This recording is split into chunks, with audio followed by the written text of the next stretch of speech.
Beloved, if you are a Christian, one thing that you must know, there is power in God's word. God the Father sent his Son on earth to set the captive free. But in order to set the captive free, you must need power.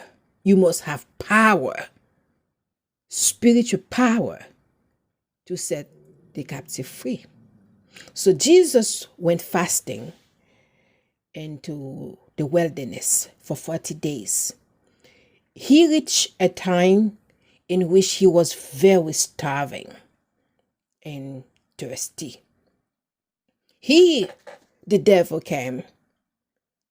Jesus was holding a rock in his hand. The enemy told him, I know you're hungry. Why not you turn that rock into bread? And Jesus replied to Satan. Jesus said that, back off, back off. Did you know that man shall not live by bread alone, but every word that proceeds of God's mouth? And that's stated in Matthew chapter 4, verse 4. And Satan disappeared for a while. Also, another time came again. The devil came to Jesus. And the devil told Jesus, if you worship him,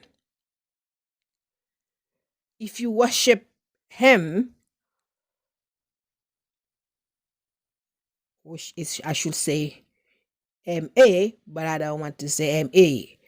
But the devil told Jesus, if Jesus worship him, that he will give Jesus everything that the world carries, including money.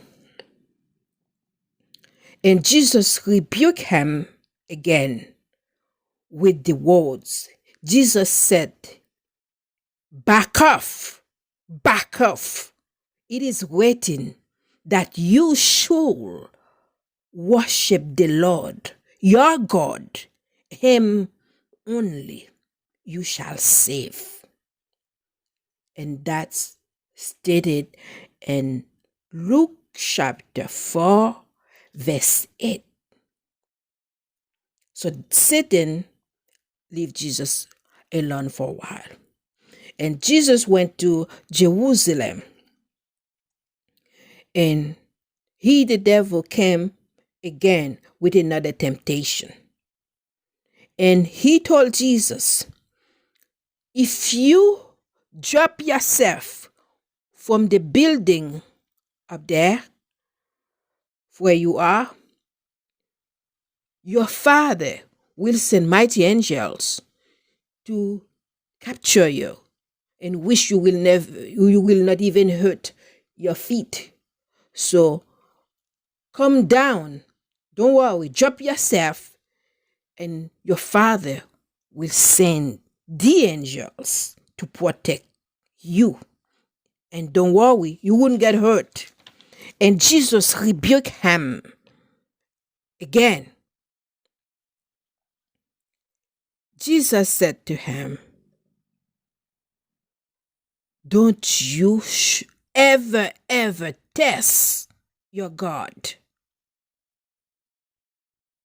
Don't you ever test your God. And that's Deuteronomy chapter 6, verse 16. After so many temptation, and when the enemy sees that he cannot tempt Jesus, he leave him alone, because Jesus had the word which is the word is God, and the word was God.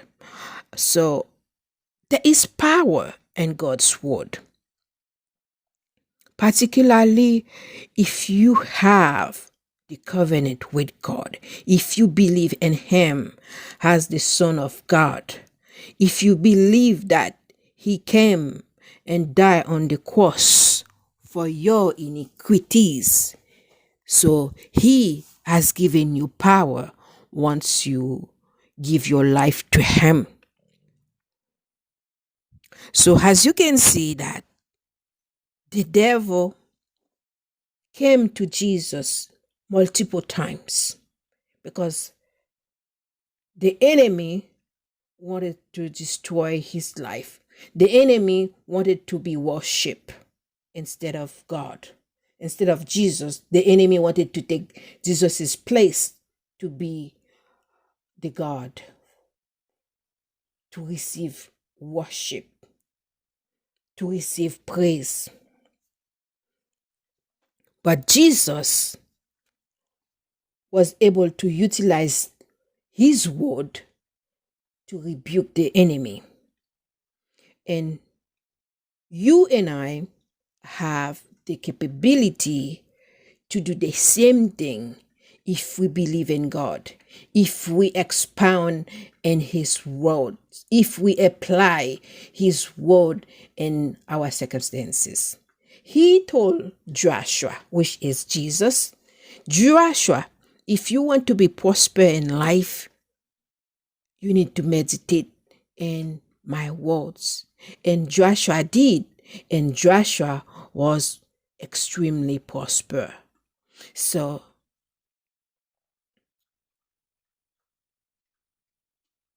I encourage you to fall in love with God's word. And not only for yourself, but you know God's word because of who you became. And for your children, in case they have a problem, that you can use God's word as a rock or as a weapon to save your loved ones, to save your life, or to save your community. So I will never forget that. And one of my son was playing outside with a friend. He came from with a friend house to a friend house. It's just like I can see him just run to my house about 1 minute. And there was a big dog outside. As soon as my son opened his friend door and trying to run to my house, and the dog ran after him like a lion. And I was in my house and I saw my son was running like crazy because he was scared of the dog because he thought that the dog will hurt him. And I do not care what that dog was or how big that dog was. And I ran towards the dog, even more powerful than a lion, to rip that dog, to crush that dog's head, to destroy that dog. It seemed like that moment, something within me transformed me into a lion, to run toward the dogs, to crush the dog's head. And when the dog realized that I'm in business, and the dog turned away. So it's the same way. If you happen to have an issue in your life, you could be a problem like a disease, or if you need, you could be need peace, or you could need deliverance. It is the same way when you use God's word by faith, by confidence, and the word His word will do whatever you want the words to do for you. God's word is just like a medicine. Have you ever seen people got hurt and they got a kit box to get antibiotics there, or whatever the shelf they have there, or whatever they need there to treat themselves? Or have you ever seen people go, they take Excedrin or Tylenol for headache? So it's the same way when you use God's word for whatever the circumstances that you may want to, you may have. God's words will